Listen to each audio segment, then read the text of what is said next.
Did you ever imagine that the kindest of people, whose hearts were reputed to be as delicate as flowers, and blazed for human misery, would become so callous that the entire Catholic Church would implore him to halt his plans? After his devastating discovery, Luis Antonio Tagle made a momentous declaration. Watch this video through to the conclusion to learn why so many world powers want him dead. Luis Antonio Tagle, who has somehow become one of the most talked about individuals in Catholicism worldwide, is frequently characterized as kind, compassionate, and intelligent. While some see him as a potential saint, others accuse him of being the smiling assassin of the Vatican, using his reshaping power so covertly that not even your guardian angels would be aware of it. In 1957, he was born in Manila. Luis Antonio Gokum Tagle grew up in a pious Catholic home, where the cuisine was as powerful as the beliefs. He has a distinct cultural perspective due to his Chinese heritage, which he rarely talks about, most likely due to the bizarre backstory. It was viewed by some as a diplomatic link to China. Others thought this was the reason he was eventually shelved. He had an extraordinary ascent through the church. By the age of 25, the young man was studying under prominent theologians like Joseph Comanchek in Rome, who is claimed to have once said that Tagle's mind was so acute it could cut paper. It's said that when you do something unconventional, you make a lot of enemies. As a result, many people condemned his PhD dissertation on episcopal collegiality because they believed it to be a subdued uprising against Vatican authority. So why was Tagle appointed Archbishop of Manila in 2011 by Pope Benedict the 16th, the Vatican's defender of orthodoxy? Was it heavenly inspiration or theological alignment? To discover out, wait a little while. Are you aware of one of Luis Antonio Tagle's most frequently discussed paradoxes? Despite his progressive views, conservatives seem to love him. He has a strong emotional side. He once sobbed during a homily on misplaced Tupperware. However, he also made dubious calculations in the Philippines. He was more than merely well-liked. He was worshipped.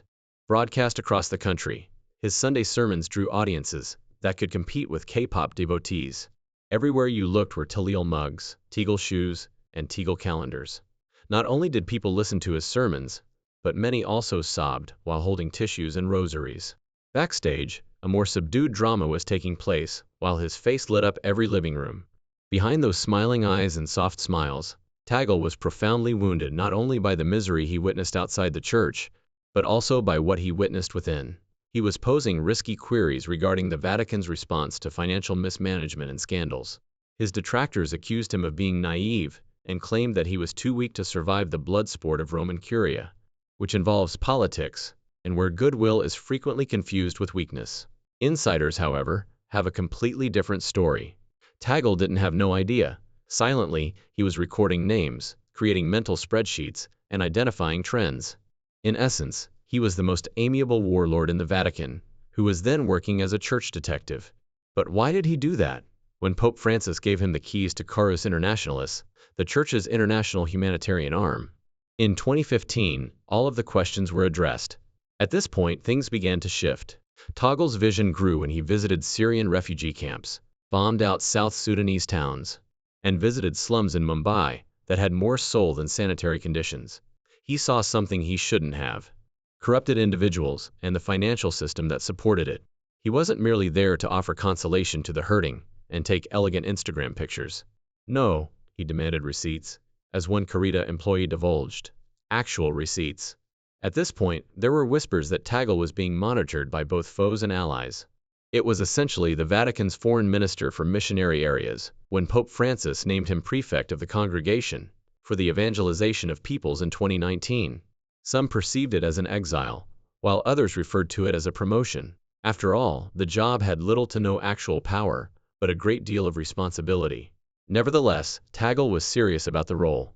He traveled all over the world, concentrating on underdeveloped countries, especially in Asia and Africa. However, the experiences he had there would shatter his heart and force him to make a choice that would surprise even his closest advisors. He started exposing alarming indications: misappropriation of mission funding, covert operations, and even political regime meddling that the Vatican had tolerated at some cost. What was that? Later on in the video, you will discover that. But what he discovered in China might have been the catalyst for him to begin writing this tract. He had some clout because of his roots there, but he was also exposed to the secrets he was never meant to know. What part did he play in the Vatican's contentious agreement with the Chinese Communist Party, which some claim sold out Catholics in underground circles in return for political influence? Did that transaction result in what he referred to as his deepest heartbreak? Tagle said nothing, at least not in public at the time. But many who knew him well saw a shift. He ceased making jokes in meetings. He turned inward. He abruptly stopped making appearances. Then something occurred in late 2023. According to Vatican insiders, Tagle confronted a number of cardinals during a meeting behind closed doors. Although there was no transcript made public, he was dismissed as Quitus's president a few weeks after the meeting. It was referred to as a reorganization in official terms. It was viewed as punishment informally. Why was Tagle actually taken out? Then, when many believed his career was ended, Tagle surprised everyone by making a public statement. It was a challenge, a crusade, a call for change, and a hint of his anguish. However, what did he say specifically? Furthermore, who is attempting to stop him? Yes, it is a question that all of us find bothersome. And you'll know the insane reality by the end of the video. Silence is considered a kind of resistance, and Luis Antonio Tagle's silence, in late 2023, wasn't a retreat if that's the case. It was a war declaration. He didn't mention names in front of a crowded Manila cathedral, a few weeks after being forcibly removed from Caras. Not because he couldn't. The reason was because he didn't have to. When the mission of love becomes a transaction, when faith is used as currency, the gospel loses its voice. His remarks rocked the hearts of all his foes and sent a shockwave through the plains. The crowd went wild, and the message was unmistakable. Tagle wasn't finished. However, what was meant by transaction? Was he discussing the economics of the Vatican, China, or something else entirely? Perhaps he was referring to a treachery in the ecclesiastical hierarchy. Anyone who had kept a close eye on Tagle understood that something had changed. He was the cardinal who always had a smile on his face and would poetically paraphrase scripture. However, a man who is obviously older, more seasoned, and some would even say fearless, has taken his place. Something had caught his eye. What was the question? We must return to the Vatican-China agreement in order to respond to that. In 2018, a dubious deal was reached that gave the Chinese government the authority to select and screen bishops with the Pope's blessing. Some saw it as an essential concession to safeguard Chinese sovereignty and Catholics. Tagle was right in the middle of what some saw as a bargain that sold their religion. Tagle had always been wary of interacting with Chinese authorities, despite his heritage. His concerns were dismissed, according to sources, even though he told Vatican officials early on, "We are not negotiating with a government. We are negotiating with a system that does not believe in God." Then, in 2020, he was dispatched on what was called a pastoral visit to meet with Chinese leaders. Nobody has ever revealed what transpired behind those closed doors. However, Tagle apparently ceased discussing China in public shortly after the visit. According to a Vatican insider, he returned a different person, paler and quieter, as though he had investigated something he later regretted. What did he see then? Did he learn that, despite the agreement, the subterranean priests were still being imprisoned as rumored? Or the reality that churches were being destroyed, and that political promises had been used to buy the Vatican's quiet on these blasphemous crimes? Was it worse, though? Did the church draw advantages from the very system that it said it opposed?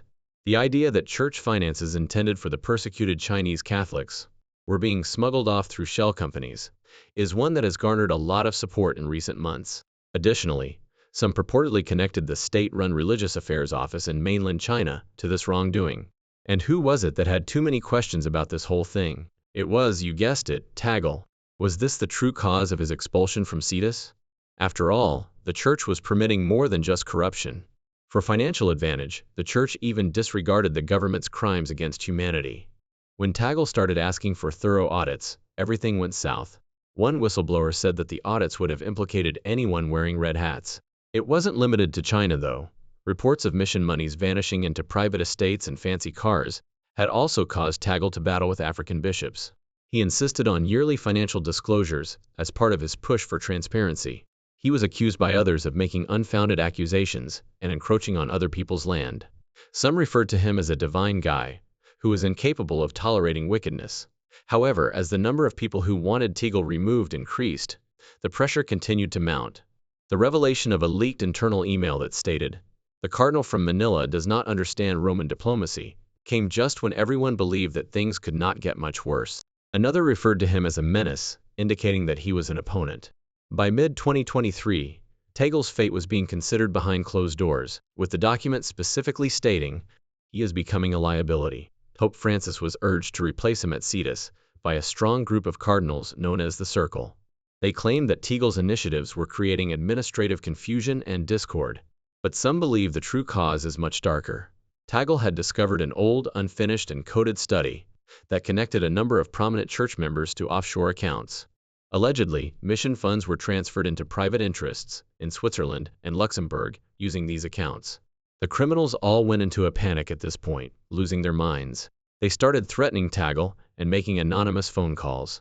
Tagle continued to fight against the wickedness in the church, despite being threatened.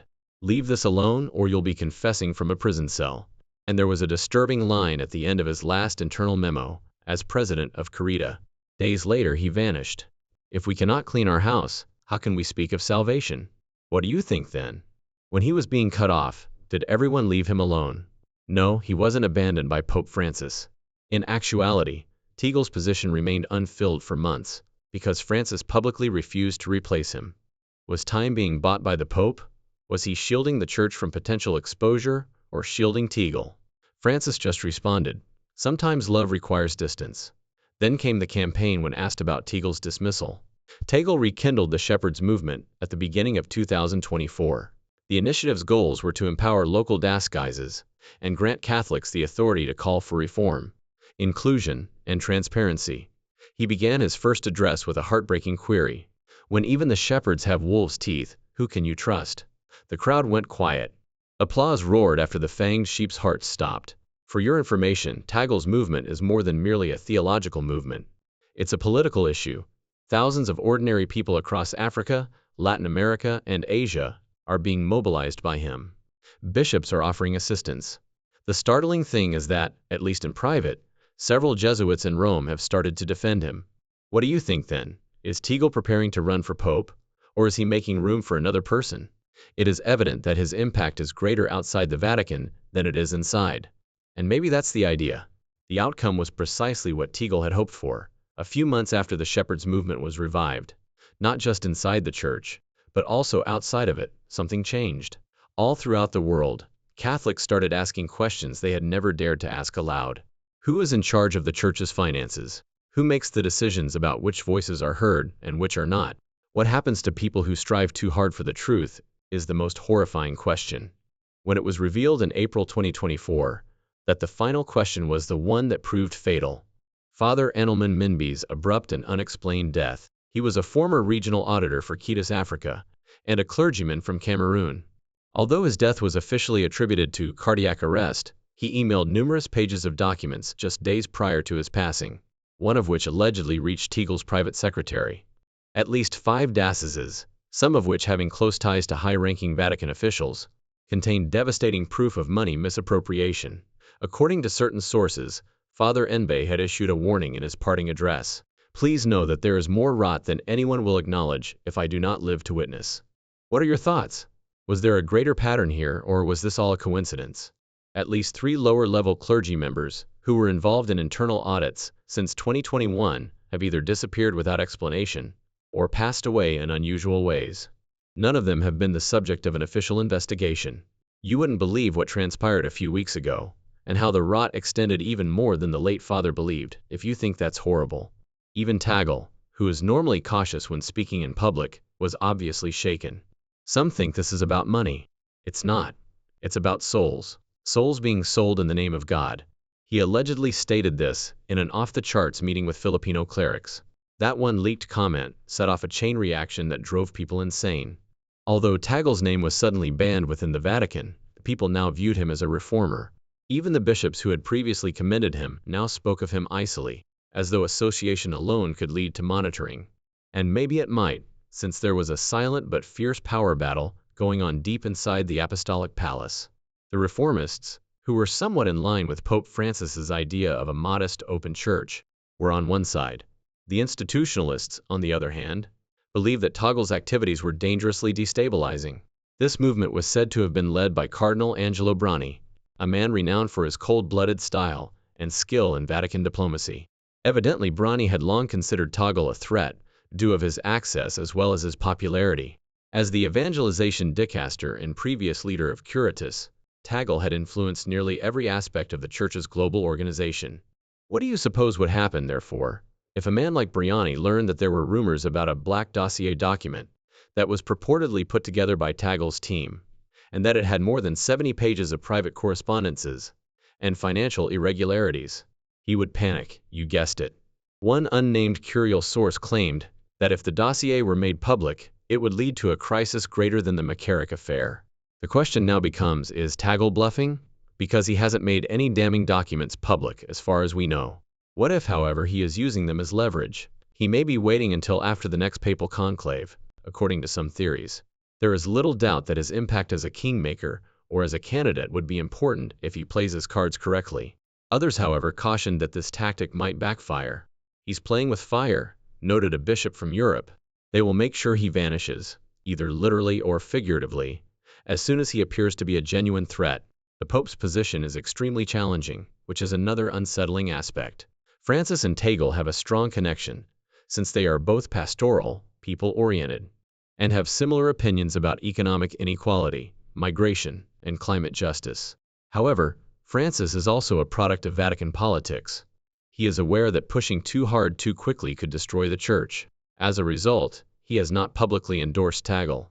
Without expressing support or opposition, he bestowed his blessings on his ideas. We must be as gentle as doves and as wise as serpents, the Pope stated in one of his homilies. Many interpreted that as a covert message, telling Tagle to proceed with caution. However, did you feel that this was all illogical? This should have rocked the foundations of nations since it was so significant. However, there are no visible real-world ramifications. The answer, however, is really straightforward. With the exception of the black dossier, the most of the information above is accurate. Was that a bluff? Yes, is the response. The game was so well played that everyone was duped, because according to official sources, there was no evidence that a paper like this had ever existed. What then become of it? Is there another explanation, or did Tagle lose it to the villains? To discover the startling solution, play the video through to the very end. It is undeniable that Cardinal Tagle's initiatives, which demanded reform and transparency inside the Church, have caused some factions to become agitated, and they want him gone because of that. He is both an advocate for reform and a target for those who want to keep things as they are because of his vocal position on matters like financial mismanagement and cover-ups. However, there is one specific issue about which the public is unaware of the reality. It was not as easy as people believed that he would gather the reports and show them to the world. However, we were about to experience another shock. The date was April 21, 2025. At approximately 6:00 a.m. time in Vatican, the bells of St. instead of saying it once per hour, Peter's Basilica said it 13 times. 13. The connotation was obvious. The Pope had passed away. However, this was more than just a Pope's demise. It was the start of a tempest that had been subtly building inside the Curia's closed doors for years. Pope Francis had appeared abnormally agitated in the days leading up to his death. He'd been meeting folks he wouldn't typically meet. He publicly denounced Israeli attacks on Palestine and spoke with Palestinian supporters. The world was astonished by this, and some thought it was the result of Tagle's influence on the Pope because of how honest and open he was being with himself. This was not the first time the Pope has taken such an action. Francis has been a troublemaker for a long time. He enjoyed advocating for openness in church finances, confronting the culture of secrecy, and facilitating discussions about issues such as clerical abuse, women deacons, and LGBTQ inclusion. He has many adversaries. There were others who opposed the Pope even within the Vatican. Most people are troubled by the fact that he inexplicably passed away just before the Pope, which was scheduled for May 7, 2025. Some claim that Tagle lost his influential friend, while others claim that his adversaries overtook him. However, what is ahead? Furthermore, how may Tagle benefit from the Black Dossier? Fun fact, huh? The Black Dossier's secret is that it doesn't even exist.